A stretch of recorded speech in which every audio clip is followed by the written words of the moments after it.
What's up guys, Houndish here, and today we're jumping in with a breakdown for the weekly reset this Tuesday, and we're heading into the 15th of October, which is the first weekly reset for Revenant. And so as always, initially, we'll get a refresh on a bunch of the episode content. So we'll talk about what we know there, new seasonal challenges, and of course the reset on the Vespers host dungeon. Plus this week we'll see the return of Trials, and otherwise we'll talk about bonuses, raid refreshes, exotic mission rotator, featured activities and rewards for the week, as well as playlist modes and key unlocks. So a few things to round up as always, and I hope you find the video useful. Before we get into it today though, do you take your online security seriously? Well, you should, because we live online now and you probably wouldn't go out leaving your house unlocked, right? So why would you want to leave your devices open to bad guys, trolls, or thieves? You know you shouldn't, and that's why you're in luck, because this video is sponsored by NordVPN, and Nord is the premier global VPN, which can create virtual locations for our devices, allowing us to access content anywhere, but it also protects us against DDoS attacks, which can disrupt our connection when gaming, and that sucks. But Nord is more than just a VPN, it also features Threat Protection Pro, with tools to secure against phishing where bad guys attempt to steal passwords, as well as malware like viruses on your devices and password attacks. But Nord also features a dark web monitor, which scans known hacker databases and immediately alerts us if our data has been compromised. Even if you are careful online, there's always a risk that your personal info could be accessed, or that online trolls might ruin your day. So take action right now, and you can unlock an exclusive NordVPN plan with 4 bonus months for free by heading to nordvpn.com/houndish. It's a great deal, and that unlocks the most powerful VPN and security tool online. So be sure to hit those links below. All of the info is in the description box, and thanks to NordVPN for sponsoring the video.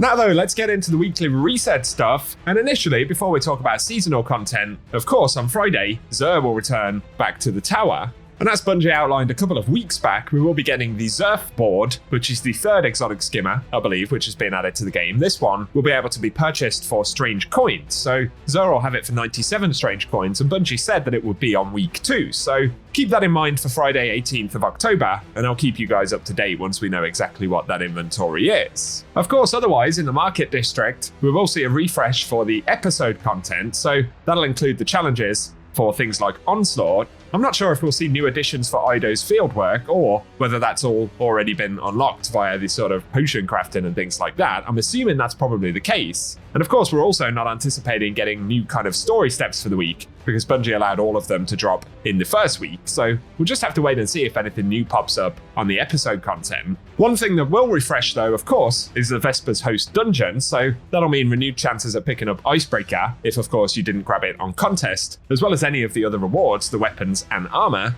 I did a full run of the dungeon, and I've only picked up armor so far, although in a way kind of useful because I got a full armor set, but no weapons. So I'll be looking forward to trying to get some weapons this week, and let us know if you'll be diving back into the dungeon at reset. Otherwise though, we do get new weekly challenges for the episode. So firstly, for week 2, we've got Missions of Mercy to complete part 2 of Act 1, Elixir Rescue. I'm assuming these challenges are left over from when this was going to drop weekly, but that should auto-complete if you've already done the steps in the first week. Then we've got Liquid Armor to craft enriching tonics at Ido's Tonic Laboratory, and we need 5 of those. Uncommon Herbalist to collect powder, the uncommon reagents used to make tonics in Ido's laboratory. Then there is Acoustic Performance to deal final blows with primary ammo in Gambit, Crucible, or Vanguard Ops activities, and we can earn bonus progress for Pulse Rifles, Scout, or SMG final blows, or by defeating Guardians. And finally, we've got Spark Defender to score points in Rift, and we get bonus progress for igniting the Rift. So we at least know that Rift will be featured in the Crucible rotations this week. Plus, with regards to the Crucible, we should also see the return of Trials this Friday as well. So Friday 18th, given that the dungeon launched last week, Bungie essentially delayed the return of Trials, but nonetheless, that will come back on Friday. And of course, there are a few new rewards that we can pick up, so let us know if you'll be diving into that. And otherwise, any pinnacles and things which are linked to the Pale Heart will of course reset. That includes the co-op missions, as well as Excision and Salvation's Edge, so those are still kind of featured relevant activities. Then as we move over to the Vanguard right here, the Nightfall strike this week should be Proving Grounds. However, we can't say for sure what the weapon is going to be this week, because of course there is a new weapon rotation. Those aren't necessarily outlined before we go into a season, so we're simply going to have to see what drops week over week. Of course though, in a few weeks' time we'll have a much clearer idea of what the weapons will be. For featured raid and dungeon content this week though, of course, we now get 2 raids and 2 dungeons featured every single week. And the first one is going to be Garden of Salvation this week. That's a pretty useful one as of course, a bunch of the weapons were updated and it should be entirely farmable while it is featured. So if you want to try and pick up any of those updated weapons, it's going to be a very good week to jump in.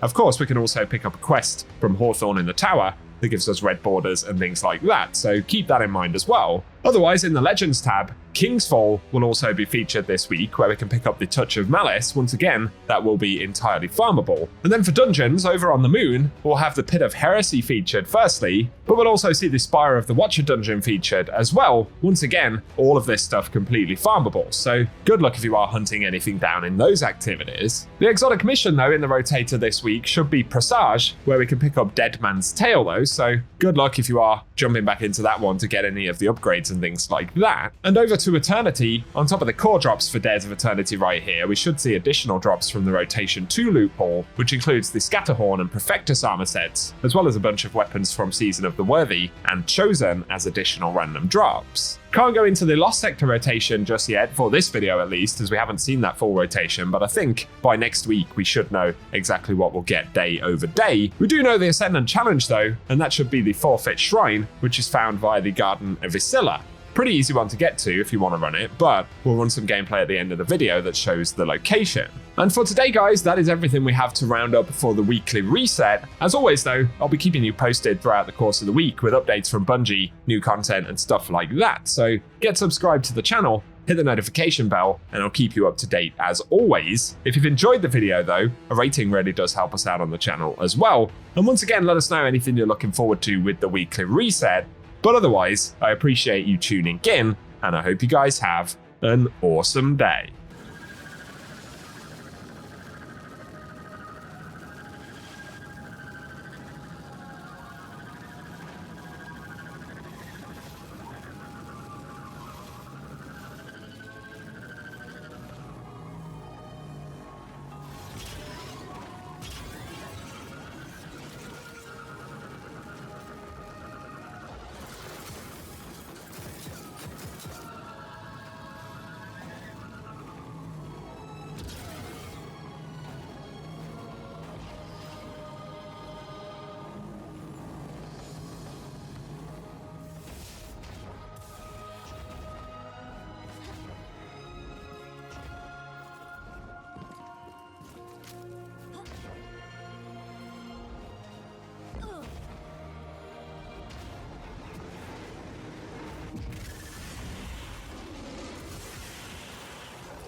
Down.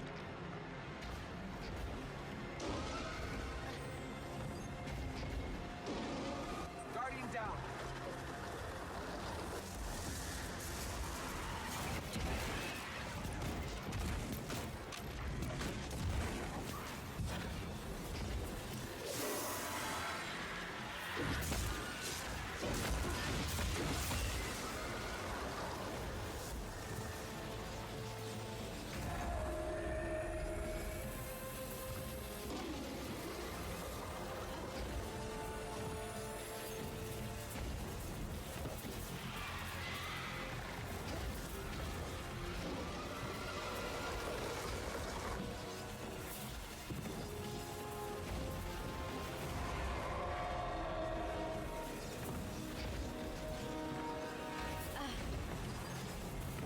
Guardian down.